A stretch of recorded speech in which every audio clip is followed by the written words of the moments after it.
Sesungguhnya nampaknya Allah merupakan sifat yang sabit bagi Allah dari satu sisi, dari satu makna, dan bahwa tersembunyinya Allah itu satu sifat yang sabit bagi Allah dari sisi dan makna yang lain. Maka dari kedua sisi ini adalah tiap-tiap dari Al-Zahir dan Al-Batin, dua nama dari nama-nama Allah Al-Husna itu. Nah, para muhibbin rahimakumullah, jadi Allah subhanahu wa ta'ala disebut dengan Al-Zahir, yang maha nampak, artinya di satu sisi dengan makna yang demikian. Di sisi yang lain, Allah itu bisa disebut dengan Al-Batin, yang maha tersembunyi. Nah, dari kedua makna, dari kedua sisi itu, maka Al-Zahir dan Al-Batin ini bagian dari Asma'ullah Al-Husna, kedua-duanya itu. Jadi kada mungkin dalam satu sisi itu Allah maha nampak, maha tersembunyi, itu mustahil, karena berlawanan. Bila nampak berarti tidak tersembunyi, bila tersembunyi berarti tidak nampak. Nah, itu kalau dari satu sisi mustahil. Tapi kalau itu Allah Al-Zahir maha nampak dari satu sisi, dan Allah itu Al-Batin tersembunyi dari sisi yang lain, nah itu paham, masuk akal. Oleh karena itu dua nama ini tidak bisa dipisahkan. Wal awwal wal akhir wal zahir wal batin. Allah itu maha nampak dan Allah itu maha tersembunyi. Nah, para muhibbin rahimakumullah, jadi umpamanya kita memaham atau menanyakan macam apa Allah itu, ia maha nampak, ia maha tersembunyi. Nah, maksudnya Allah itu maha nampak di sisi ini. Kalau ditinjau dari segi ini, Allah itu maha tersembunyi kalau ditinjau dari sisi yang lain. Nah, jadi kedua-duanya itu bisa masuk dalam akal pikiran kita. Nah, para muhibbin rahimakumullah, idza wusifa az-zuhuru bi dzatillahi ta'ala yastad'i khafa'al mukawwanat bal halakah. Apabila disifatkan itu nampak pada zat Allah, maka itu membawa, mengakibatkan tersembunyinya seluruh makhluk, bahkan binasanya seluruh makhluk itu. Nah, zat Allah apabila disifatkan dengan Al-Zahir, maha nampak, itu membawa kepada tersembunyinya seluruh makhluk ini, bahkan lenyap makhluk ini.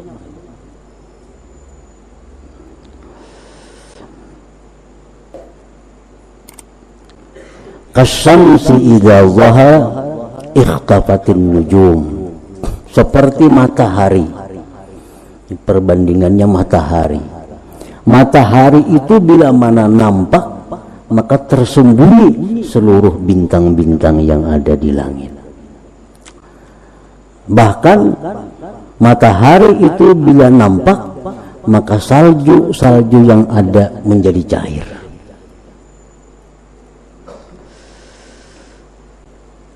Kadakkatil jabal hina tajalla lahu rabb, seperti hancurnya gunung ketika Allah itu nampak baginya. Nah, itu gunung di zaman Nabi Musa menjadi hancur karena nampaknya Allah Subhanahu wa ta'ala. Nah, pamakna ismihi zahir, maka arti nama Allah az-zahir,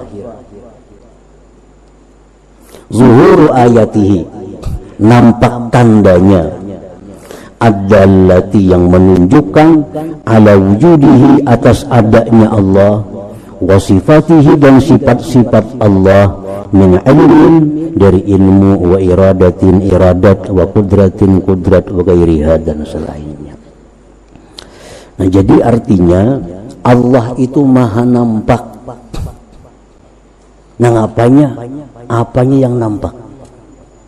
Zatnya nampak, kada mungkin. Gunung aja hancur, apalagi manusia. Sifat Allah nampak, kada mungkin. Allah maha nampak apanya? Maha nampak tanda-tandanya, ayatnya yang nampak itu. Ayatnya itu menunjukkan adanya Allah, adanya sifat Allah. Nah, jadi itu pengertian nama Allah Az-Zahir. Jangan dipaham Allah itu nampak, berwujud, macam raksasa umpamanya. Nah, kada macam itu. Allah itu berwujud macam matahari, kada demikian. Allah itu maha nampak ayatnya, maha nampak alamatnya, yang itu membawa kepada, membuktikan kepada adanya Allah Subhanahu wa ta'ala. Para muhibbin rahimakumullah.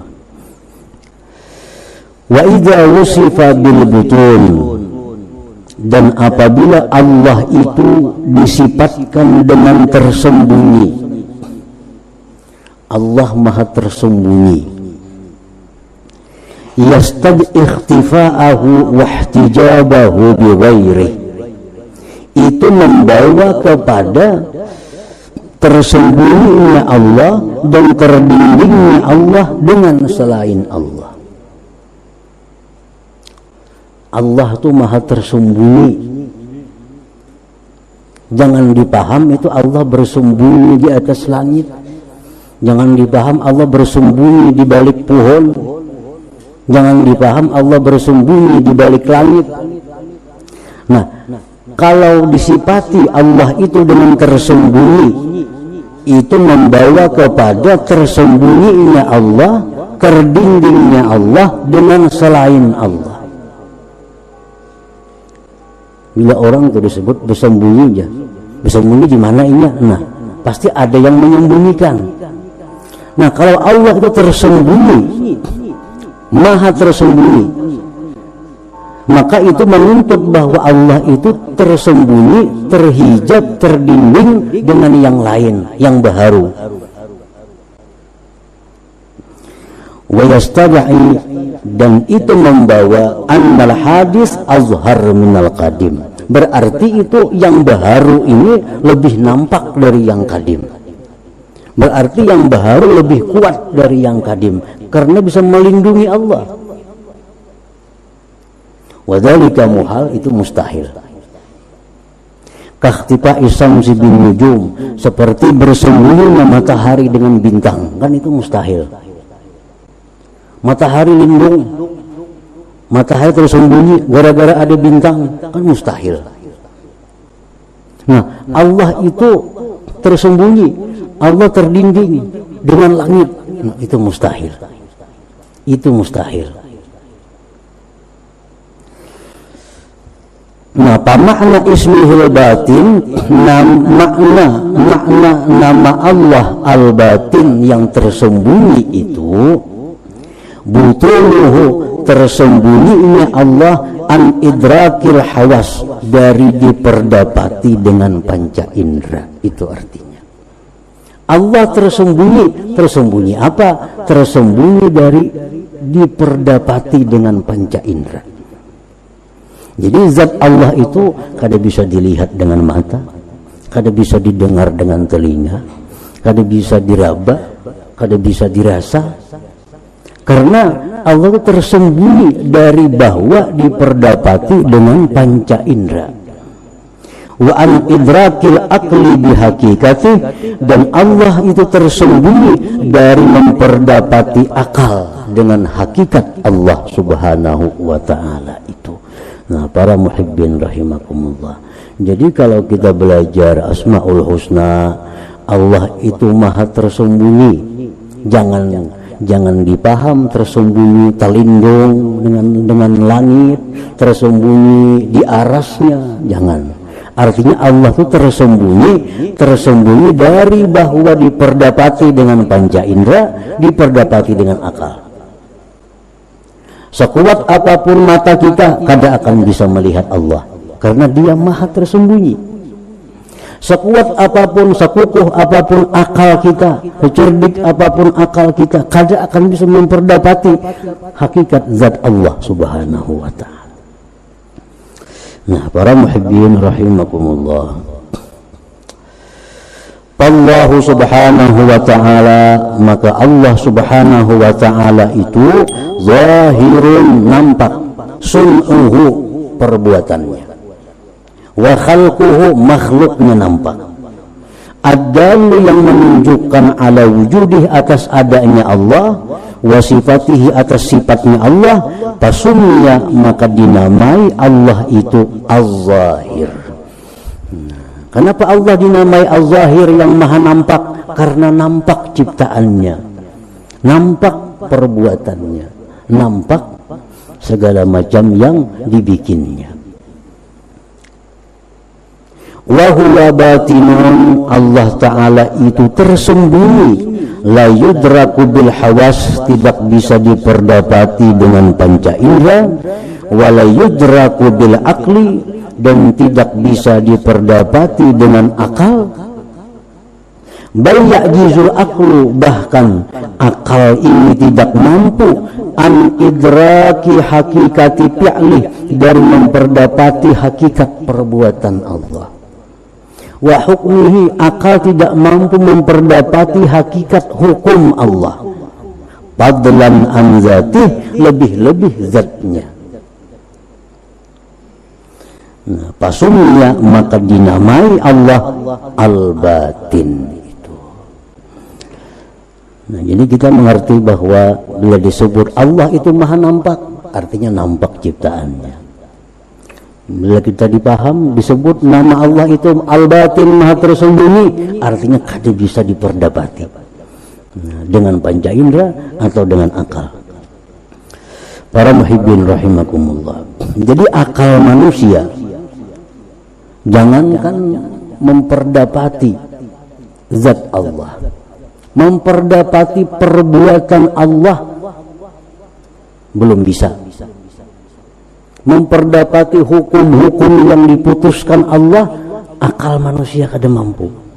Fadlan, apalagi an zatihi subhanah, daripada zat Allah subhanahu wa ta'ala.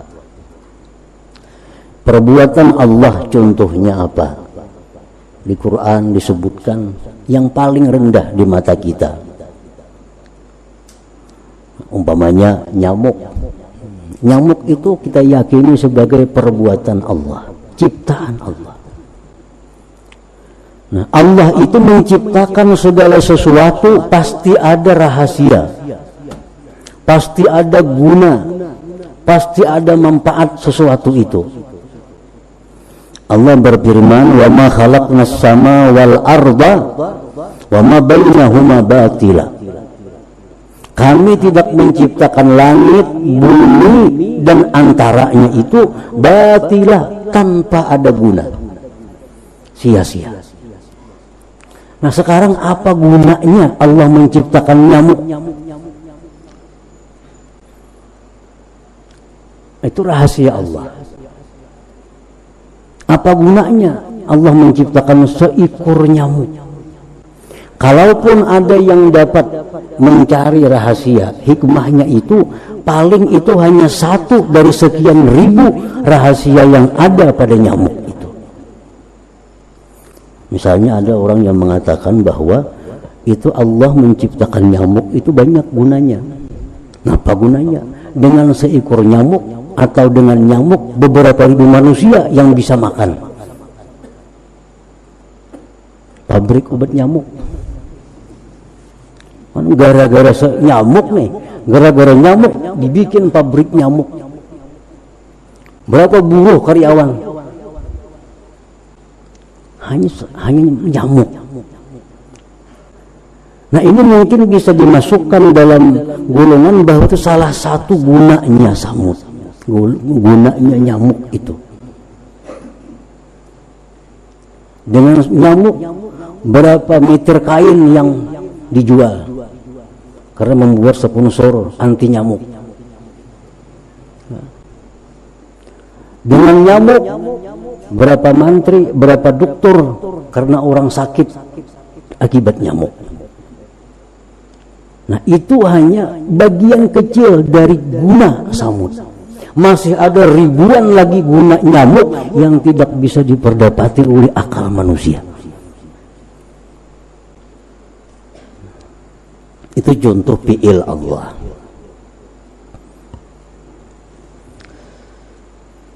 Hukum Allah. Allah mewajibkan ini, pasti ada rahasia di dalamnya. Allah melarang ini, pasti ada rahasia di dalamnya. Kenapa dilarang? Kalaupun ada dapat satu rahasia, masih ada ribuan rahasia yang belum didapat. Contohnya khamar misalnya. Kenapa Allah melarang khamar? Karena khamar itu merusak akal. Satu itu yang kita tahu. Tapi khamar itu merusak mungkin ribuan macam bentuknya, kerusakan akibat khamar. Kita hanya dapat mengakibatkan khamar itu merusak akal, dan bila akal rusak orang bisa macam-macam. Nah, paling sampai di situ pengetahuan akal manusia. Padahal mudarat khamar itu bukan hanya itu. Nah, itu manusia lemah, kada akan mampu. Itu salah satu hukum Allah Subhanahu wa ta'ala. Para muhibbin rahimakumullah, tayamum ini pakar-pakar dunia, ahli-ahli belum dapat menemukan apa rahasia tayamum itu. Orang hendak sembahyang diperintahkan berwudu, itu masuk akal. Wudu, membersihkan tangan, membersihkan mulut, beku kumur, membersihkan kaki, muka, itu kan hendak menghadap Allah, itu masuk akal berwudu. Tetapi Allah Subhanahu wa ta'ala menyatakan fa illam tajidu ma'an, apabila kalian tidak dapat air untuk sembahyang, fatayammamu, bertayamum. Tayamum itu apa? Menapakkan tangan ke tanah yang berdebu, menyapukan ke muka. Ini menguturi muka, menguturi muka. Tapak lagi tangan ke tanah yang berdebu, sapukan ke tangan, menguturi tangan. Bisa ada kuman di situ, macam-macam. Tetapi Allah memerintahkan kalau tidak ada air, bertayamum. Apa rahasianya itu? Wallahu a'lam. Akal manusia belum mampu untuk meneliti apa sebabnya wudu itu diganti dengan tayamum. Nah, ini hukum Allah. Hukumnya aja akal manusia sudah kada mampu memperdapati, apalagi sifat Allah, apalagi zat Allah Subhanahu wa ta'ala. Para muhibbin rahimakumullah, iddah perempuan. Nah, itu pun sampai sekarang para ahli-ahli belum dapat rahasia apa Allah memerintahkan iddah. Nah, seorang perempuan apabila sudah dikumpuli oleh suaminya kemudian cerai, ini ada iddah. Berapa iddahnya? 3 kali suci atau 3 kali haid. Itu kan iddahnya. Sudah itu boleh kawin si perempuan ini kalau sudah habis iddah. Kenapa alasannya? Nah, alasannya apa? Yang diketahui oleh manusia, Alasannya itu untuk memastikan bahwa rahim perempuan itu kosong, sehingga kalau kawin ke laki-laki lain, rahim itu kada bercampur dengan benih laki yang terdahulu. Nah, itu salah satu rahasianya. Tetapi hukum Allah mengatakan, andai kata orang pernah berkumpul dengan istrinya, kemudian si istrinya atau lakinya ini merantau kemana kada tahu, jauh, merantau sampai 10 tahun 20 tahun kada berkumpul, jauh kada bisa berkumpul, 10 tahun 20 tahun si laki bininya kada terkumpul. Kemudian dicerai oleh yang laki, dicerai sudah 20 tahun 10 tahun kada berkumpul, dicerai oleh yang laki. Bolehkah laki si perempuannya langsung kawin kepada laki-laki lain? Kada boleh. Tetap iddah 3 kali suci sesudah diucapkan talak itu. Padahal rahimnya pasti kosong 10 tahun kada dikumpuli. Nah, kenapa rahasianya demikian Allah menghukumkan itu? Wallahu a'lam. Ahli-ahli ijtihad Imam Syafi'i, Maliki, Hanafi tahayyaru, mereka bingung. Rahasia apa di balik itu? Nah, ini hukum Allah. Hukum Allah pun akal manusia, orang yang sehebat Imam Syafi'i belum mampu. Sehebat Imam Hanafi yang disebut ahlur ra'yi, Hanafi ahlur ra'yi, orang yang ahli fikir, bingung. Kenapa demikian? Sudah pasti 10 tahun itu pasti kosong rahimnya. Begitu dicerai tetap iddah 3 bulan, hanyar boleh kawin. Nah, para muhibbin rahimakumullah, jadi artinya bahwa Allah subhanahu wa ta'ala itu namanya al-batin, maha tersembunyi. Artinya kada bisa diperdapati dengan panca indera, kada bisa diperdapati dengan akal. Jangankan memperdapati zat Allah, akal kita memperdapati hukum Allah sudah kehabisan akal. Nah, para muhibbin rahimakumullah, jadi itu kesimpulan daripada nama Allah Az-Zahir, bahwa Allah itu maha nampak, bukan zatnya yang nampak, bukan sifatnya yang nampak, tapi ciptaannya nampak. Karena ciptaan itu menunjukkan adanya yang menciptakan. Allah maha tersembunyi, bukan bersembunyi di balik langit, bukan bersembunyi di balik matahari, tapi Allah tersembunyi dari panca indera, dari akal manusia.